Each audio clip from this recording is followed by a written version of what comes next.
God can know God. Only those. And he also says only those of the Spirit of God can effectively serve God. Acknowledging that people, spiritual people, acknowledge that everything we do as humble servants. Servant because we are committed to God and to our Lord and Savior Jesus Christ. We acknowledge that we are only a tool in someone's hand. That hand is the Lord. And we need to be the best tool that we can be. So how do we take this stuff from first century Corinth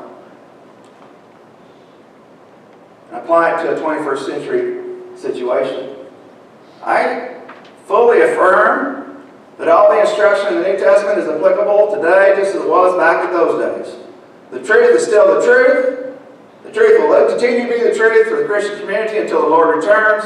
These are the guidelines that we must live by because we live in a sin-stained, tainted world that affects us on a regular basis. We have to get our minds reoriented constantly. We must go back to the New Testament. And these instructions that were given to us in the first century are still applicable in the 21st century. They'll be applicable in the 25th century. They'll be applicable in whatever century until the Lord returns. So what truth is there for us? We don't leave everything to God, but we definitely don't leave Him out. We don't leave everything to God, but we definitely don't leave Him out. There's a continuous debate among Christians. How much am I supposed to do in comparison to what God does? Our efforts in comparison to God's input. Now, obviously, my life, I think, is a testimony to try to make a person as well as you can be a servant for God.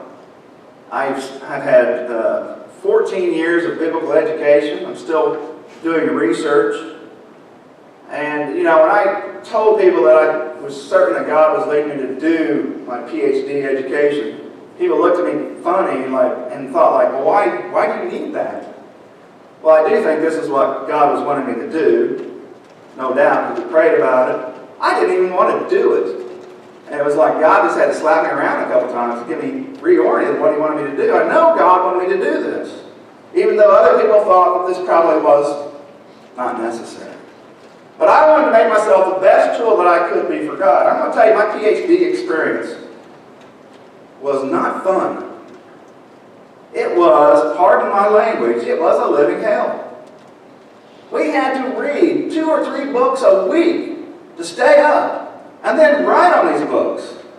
And I remember over and over getting comments on papers or something like, this isn't work that's up to a doctoral student's level, or this is the worst research I've ever read. They beat you down so that you will go harder and harder and harder. It was a very difficult experience. But I was blessed through it. Now, when I do sermons, I don't just sit down and just write things and just think about things. I always have contemplative prayer behind every sermon. In fact, before I even start to think about notes, I am thinking about the text for a couple of hours beforehand. Maybe the night before, the day of. Contemplative prayer. I just sit there and think about it. Let God speak before I ever start to sit and write things. You have to have prayer. And I really don't care about dazzling people. I'm sorry, I don't. That may frustrate some of you. I don't care about that, dazzling someone with a sermon. I am much more interested in a sermon that has substance than being an entertaining preacher. I will not be an entertaining preacher. In fact, a lot of people say, you're more of a teacher type of preacher. And I'm like, is there anything else? There shouldn't be. We open up God's Word, we read through it, and we teach it. I don't need to do magic tricks. I just need to give substance. We need to make and implement plans, because that is good stewardship. First, understand this. Each one of us has to have some kind of a plan for spiritual development in our own lives. It all starts with us. We have to have some kind of plan for spiritual development in our own life. No one here is fully developed. No one, and includes me.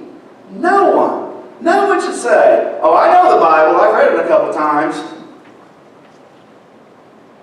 Don't say that to me. I had a friend one time, when I first became a Christian, I named for a few years, and then we were separated for like 12 years. Then we came back to Mount Vernon. Well, actually, it was 15 years. Then we came back to Mount Vernon, and I was doing my PhD work, so we were just going to a church, and I was just serving. I wasn't doing any preaching, just every now and then. Didn't have time, to tell you the truth. And so I was teaching a Sunday school class. And this friend of mine, who knew me earlier, he came and wanted to come to the Sunday school class. And so we would sit there, and I'd start talking about things and pointing out things, and he'd often say something like, I've read the Bible 2 or 3 times, but I didn't know that. Or he would start adding things to the text, like, isn't that in the Bible, or so-and-so? I said, no, it's not. Even though you've read the Bible 2 or 3 times, you're missing some key information that's in there, and you're adding some extraneous information that doesn't need to be there. No one here is fully developed. We don't say, I've read the Bible, it's over. We say, I read the Bible, I'm starting again. It's a continual practice for us. And part of the problem is that many Christians have just not been shown how to do it properly. I mean, Sunday school lessons are usually topical. They're not really teaching you how to read the Bible properly. They really are not. You've got to go into the text, and you've got to get rid of everything that you think you know. Go in there and new every time. Start asking the right questions. You may think you know about Pharisees, but you don't understand about the Pharisees. They're not always the evil bad guys in every gospel. In fact, in the Gospel of John, there's a positive light about the Pharisees. Ask the right questions. Go at it anew all the time.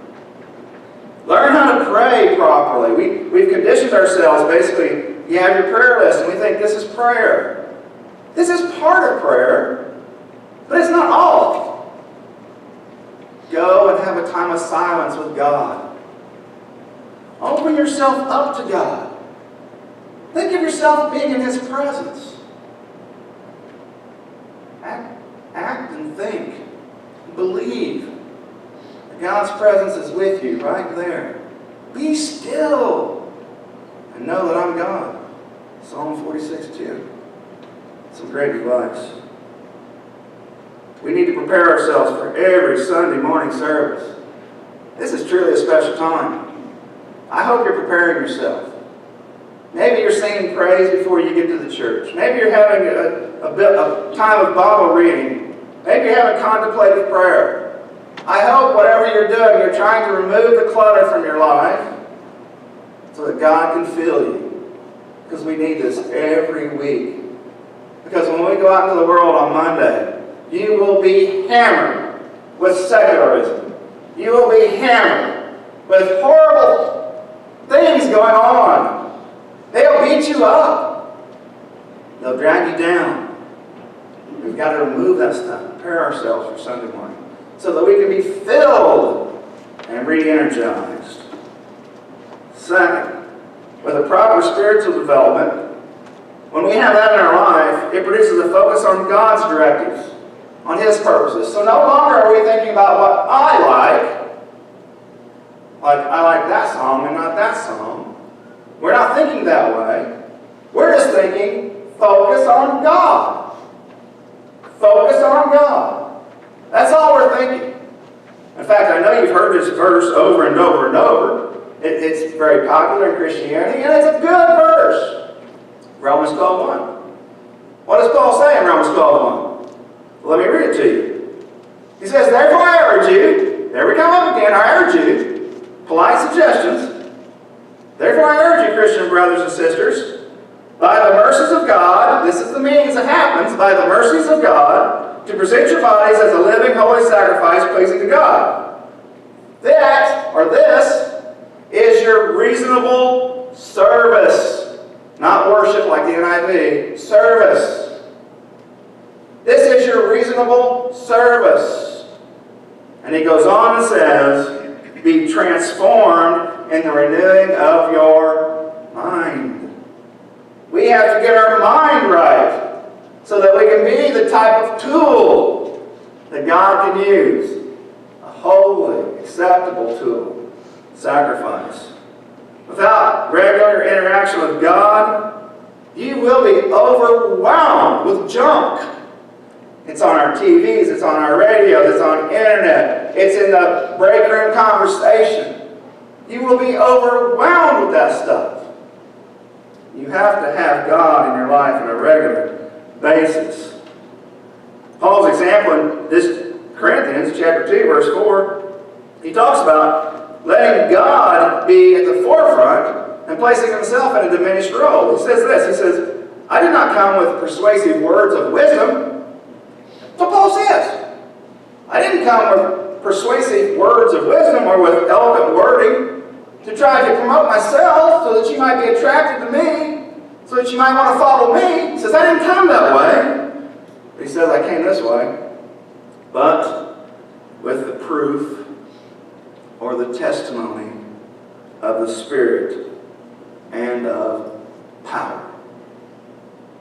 Paul chose not to come to dazzle them with words, but instead to let God work through him. Let God work through him. Paul was only a tool in the hand of the Lord. And I freely admit, in today's time, this is a great time of confusion for Christianity. It's a horrible time because we have a mixing of political and national and patriotism, all of it kind of getting meshed together, and things are getting really goofy, and it's very confusing. I remember, I told you my daughter won the Miss Marion County Beauty Queen contest in 2006, and because of that, we were invited to lots of parades. And Rhonda was like the fairy godmother, and Eli was like the cute prince, and I was the court jester. But anyway, we went, okay? It was fun. And I remember one parade in particular because it was well done. You know, after seeing 3 or 4, it's like all the same. But this one stood out. It was really well done. And it was an area where I knew a lot of people, and there were a lot of Christians at this parade. And so, you know, my daughter was in the car, and she would go by, and she'd do the little, whatever that is. And I didn't know how to wave, whatever. She'd do that stuff, and then there was other things that go on. But anyway, in this parade, there was an interesting float. It was made by a youth group in a church. It was really well done. It had a cross, and it had a person dressed up like Jesus, and then it had like a couple females. But it also, this is what intrigued me so much that I thought was so interesting. It also had a depiction of an empty tomb with the stone rolled away. So it had the whole story there, the cross and the empty tomb, and some characters to go with it. It was really well done. I mean, it really looked nice. And like I said, I knew a lot of the people at this parade, and, you know, that float went by. I knew a lot of them were Christians, and, you know, they went to church, and that float went by. I was really excited, but a lot of them were, you know, just, you know. And it wasn't, you know, maybe 3 or 4 more floats went by. And this one was not even very well done. I think it was probably one that had been stored in a barn and just reused over and over and over. But it was some nationalistic float with the flag on it and stuff. And it went by, and guess what people started doing? They started jumping up, standing, putting their hands over their heart. I'm not against patriotism. But what I'm saying is this: why didn't you do that when the float about the Lord's story went by? Where are your priorities? We are citizens of the kingdom of God. When that float went by, we should have been jumping up, praise God, praise God. That's what we should have been doing. But they weren't. It's a confusing time in Christianity in this country. It truly is. If there was ever a time we've got to get back into the Word, it's now. We have got to be focused. We have got to let God direct us. Without spiritual growth within us, there will not be any physical growth within this group right here. It all starts with us. We must grow as individuals, then we can have physical growth. To the degree that we open ourselves up to God and let God have our lives, that we submit to Him, will be to the degree that we are successful. He will empower us, and He will exert His influence through us. As the local church increases, guess what happens? our distance missions increase. As we place a focus on our local body and the local mission and increase in that area, it has a positive benefit for our distance missions. So real quick, let me wrap this up. Some how-to. Bear with me. As I said, read the Bible as if it's new every time. Read it as if it's new. I guarantee you, you'll read through and you'll just pass over information. You think you know it. Trust me, you do not. You do not. Start asking the right questions. Most people have a Bible within a Bible. They have a few books they like and others they don't like. So here's a good example. I know I'm reading, but put up with me. Here's a good example. I'm a free will guy. I think all humanity has free will. I don't think God chooses people for salvation. Definitely not for condemnation. But how do we explain Paul's conversion experience? I mean, seriously, Paul, or Saul at that time,